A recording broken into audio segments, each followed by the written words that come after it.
walakin liqabdil ulama, tapi caranya dengan mematikan para ulama. Ya, kalau ulamanya meninggal, ya, hilang juga ilmu yang ada di dalam kepalanya itu. Jadi kalau penghafal Quran meninggal, terangkat ayat-ayat Quran. Makanya dulu Umar khawatir sekali waktu di masa Khalifah Abu Bakar As-Siddiq, dan ada 3 peristiwa besar yang beliau alami di awal-awal pemerintahannya Abu Bakar. Satu, orang murtad, tiba-tiba banyak orang murtad begitu Nabi meninggal. Yang kedua, ada yang mengaku sebagai nabi, banyak nabi-nabi palsu itu muncul. Nah, yang ketiga, orang yang tidak mau bayar zakat karena dianggap zakat itu seperti pajak yang dibayarkan kepada nabi. Nah, nabi sudah meninggal, nah, lagi kewajiban bayar zakat. Abu Bakar memerangi ketiga kelompok itu, banyak penghafal Quran yang meninggal. Umar khawatir, kalau begini terus habis ini Al-Quran di muka bumi. Datanglah kepada Khalifah, sudah tiba saatnya Al-Quran yang selama ini tersimpan di kepala saja, ada yang tertulis berserakan di mana-mana itu terpisah-pisah, sudah tiba saatnya kita kumpulkan dalam satu mushaf.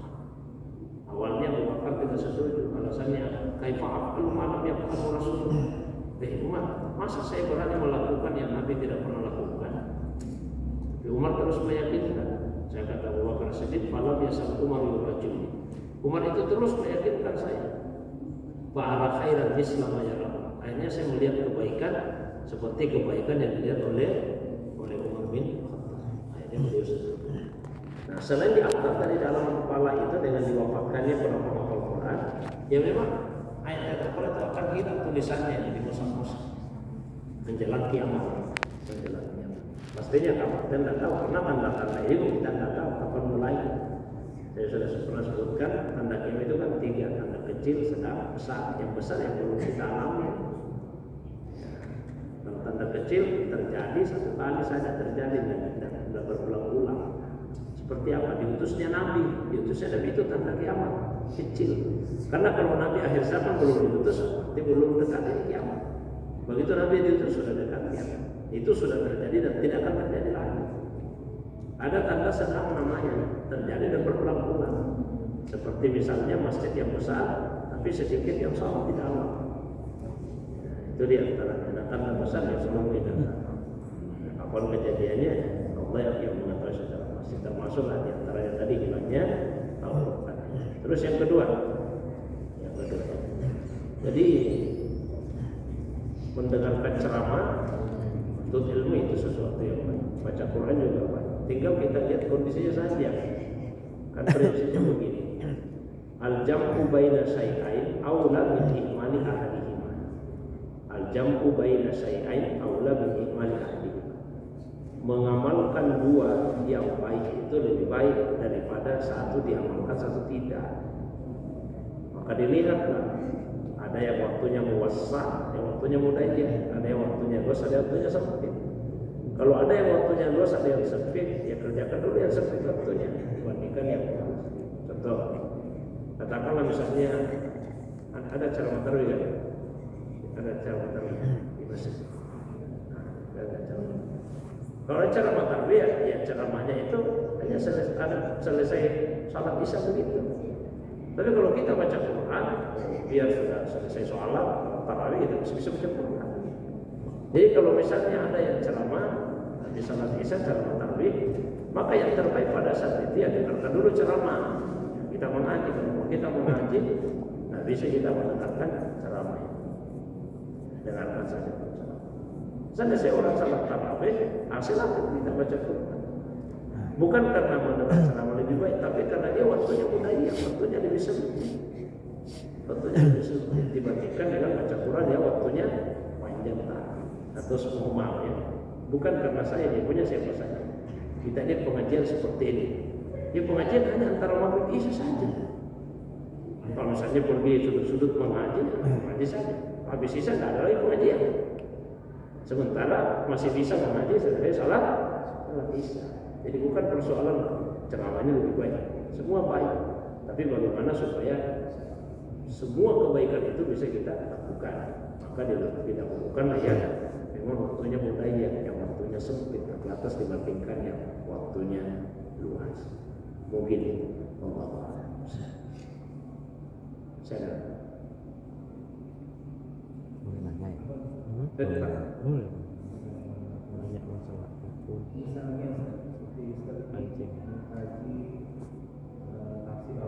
Kalau bangun silakan tanya banyak lagi. Masih ada dari Novel boleh. Ya ada itu loh. Dan Ini keren Mas. enggak pernah dia nanya menurut pendapat saya, enggak pernah. Isi penanya.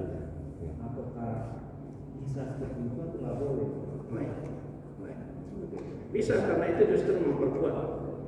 Bisa. Ya, yang saya maksud tadi, orang ceramah satu maudhu, kita mengaji yang lain. Nah, ya, tapi kalau pengajian ini yang dibaca ini, yang kita kaji, nah itu juga yang dibaca, itu bagus. Karena justru memperkuat pemahaman kita. Bacakan surah mana memang ayatnya itu ya. Oh iya betul. Itu memperkuat. Itu bagian dari cara kita untuk lebih memahami isi dan kandungan Al-Quran. Itu boleh, bukan sesuatu yang metode. Salah.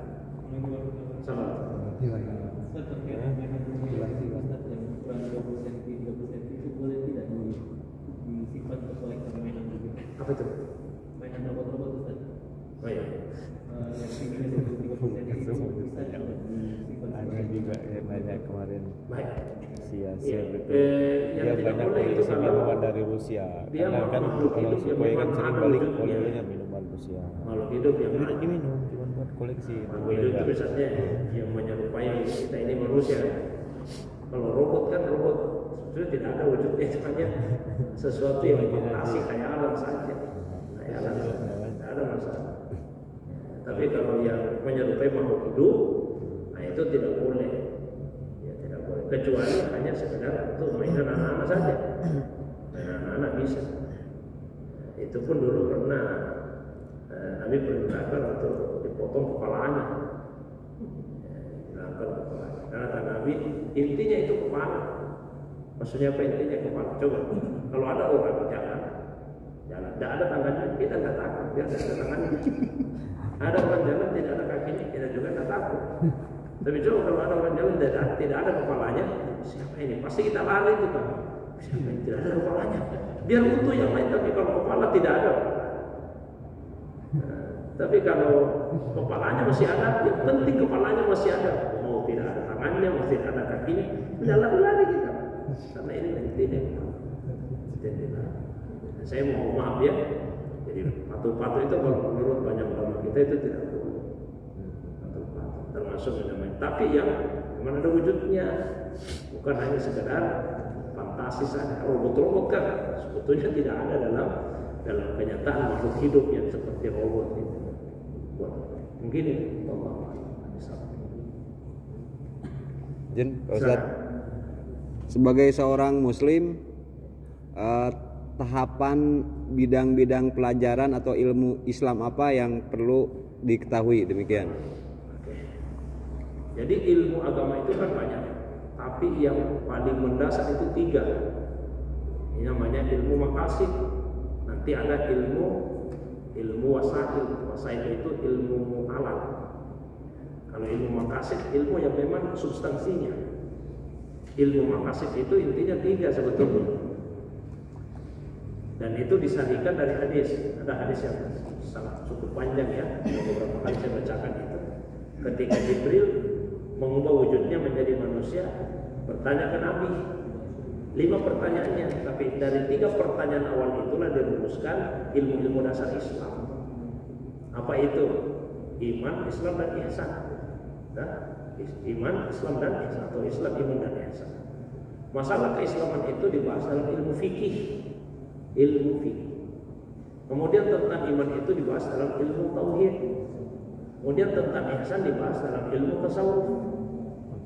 Ya. Satu ilmu fikih.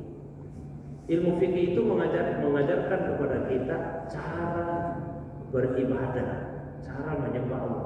Itu ilmu fikih yang diajarkan. Cara menyembah. Misalnya ilmu fikih mengajarkan kepada kita caranya salat begini ya. Rukun-rukunnya sekian, sunnah-sunnahnya ini, syarat-syaratnya ini, mulai salat dengan takbiratul ihram, angkat kedua tangan. Jadi mengajarkan kepada kita apa tadi? Cara beribadah, cara menyembah Allah, cara menyembah.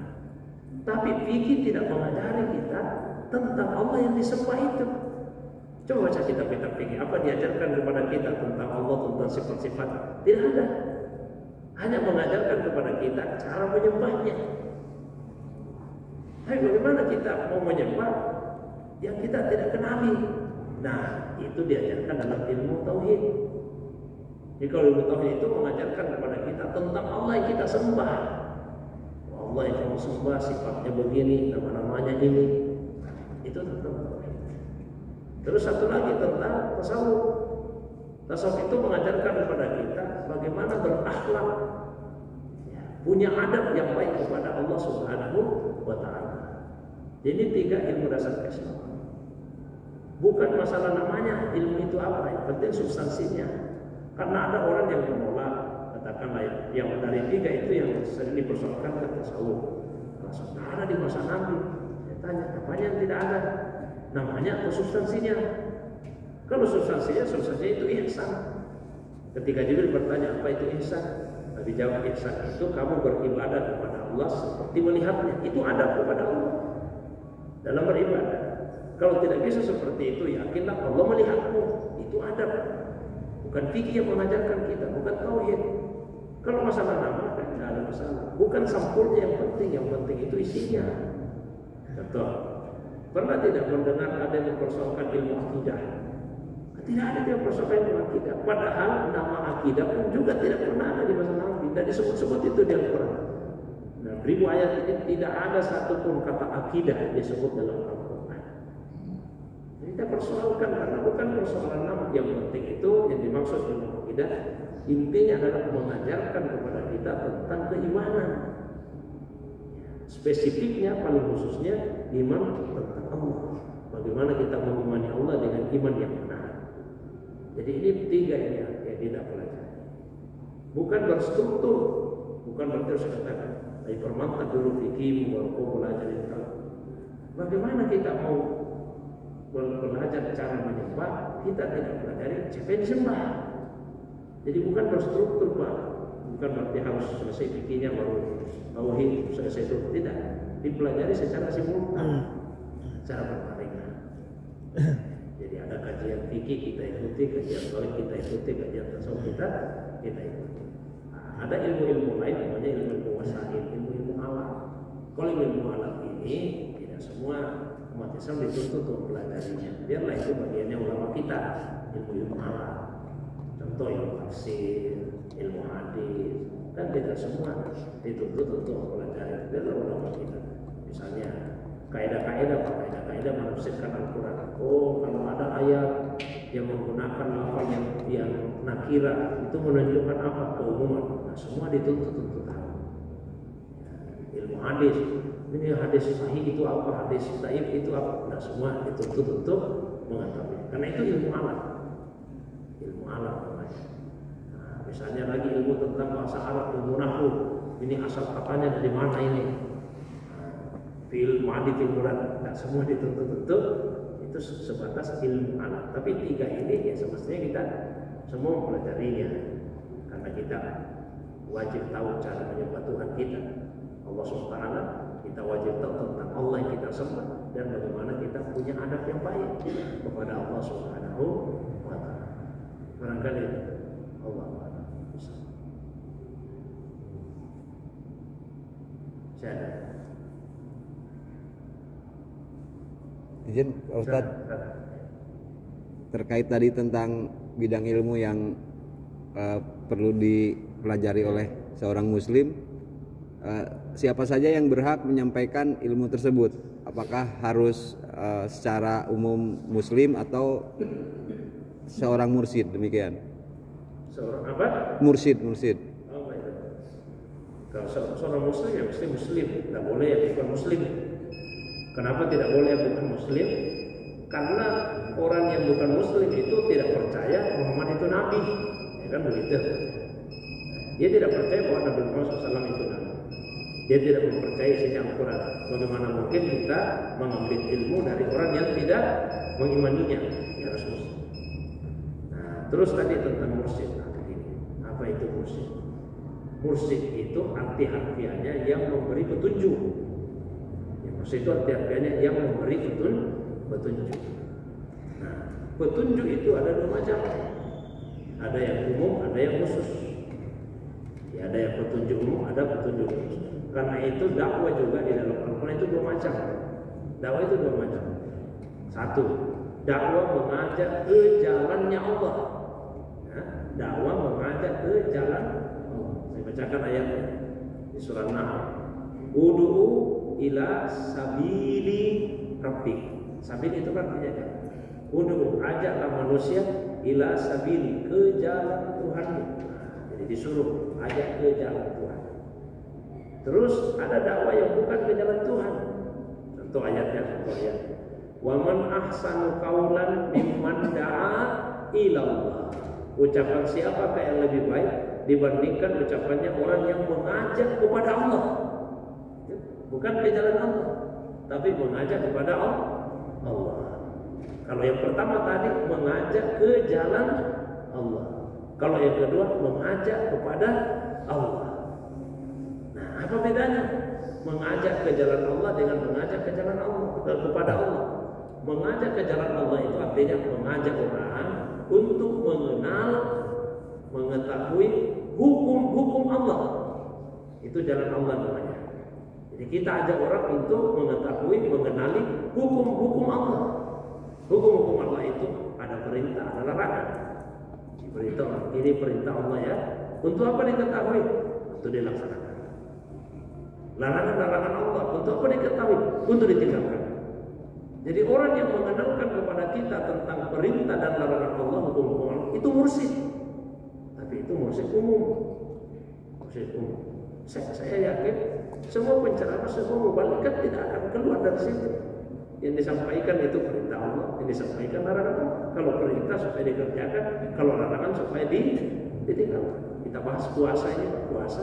Untuk apa dibahas puasa? Ya, supaya kita laksanakan. Itu perintah. Nah, beda kalau mengajak kepada Allah.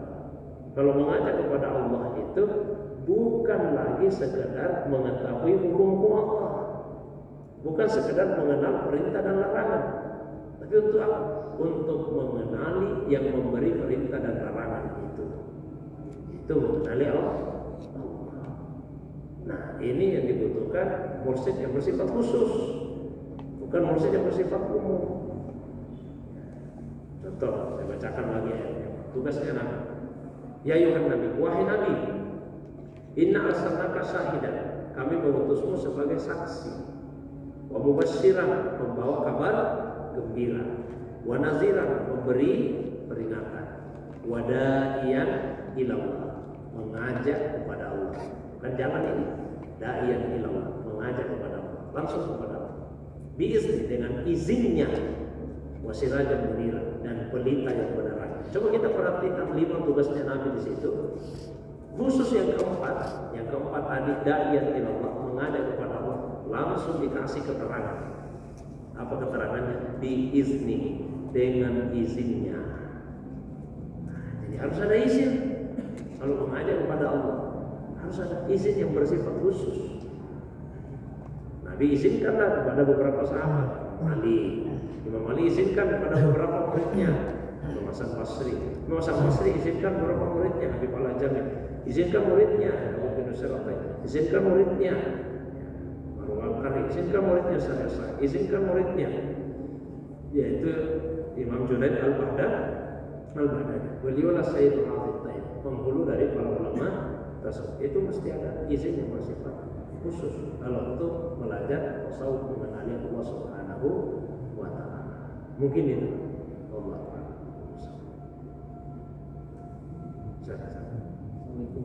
Assalamualaikum.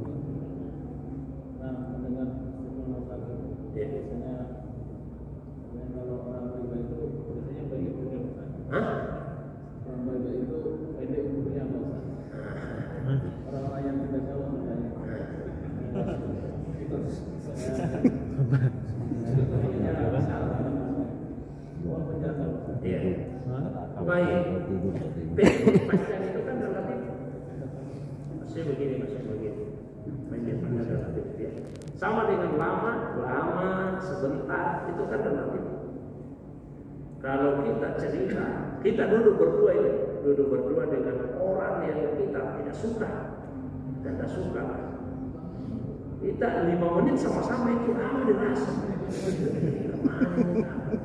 Atau dengan khutbah lah, kalau khutbah kita tidak suka, namanya di khutbah. Tapi kalau yang kita suka, biar setengah jam, semuanya selesai. Sama juga orang nonton bola, kalau kita suka itu, selesai. Tapi kalau kita tidak suka, namanya tidak selesai. Itu kan relatif. Maksudnya orang itu kalau dia baik, kita akan mau sama-sama. Sehingga sekalipun sebetulnya umurnya dari segi angka itu bukan sebentar umurnya. Biar dia 80 tahun, tapi karena dia baik, kelihatan kita belum lama sama-sama meninggal. Beda kalau orang yang jahat, orang tidak baik, umurnya mungkin 50 tahun, kita rasa sama-sama. Saya Muhammad ya, bukan di sini. Contoh ini saya. Kalau ada atasan kita tidak suka, biar 1 bulan namanya itu jadi atasan. Pas 1 bulan sebetulnya. Tapi kalau orang yang kita suka, biar dia 2 tahun, 3 tahun, 2 tahun, 3 tahun, kita rasa cepatnya saya pindah. Padahal 2 tahun ini. Tapi kalau yang kita tidak suka 1 bulan saja, namanya kapan pindah itu? Padahal baru 1 bulan. Jadi bukan berarti umurnya pendek dari segi angka-angka. Tapi karena kita merasa senang sama-sama dengan orang yang baik, ketika dia meninggal seakan-akan umurnya terasa singkat di dunia. Nah itu penjelasan. Jadi bukan mitos juga sepenuhnya, tapi pemaknaannya seperti itu. Saya kira itu ya. Mudah-mudahan ada manfaatnya. Kita tutup dengan kafaratul majlis. Subhanallah wa bihamdi, asyhadu an la ilaha illa anta, astaghfiruka ya Allah wa atubu ilaik. Assalamualaikum warahmatullahi wabarakatuh.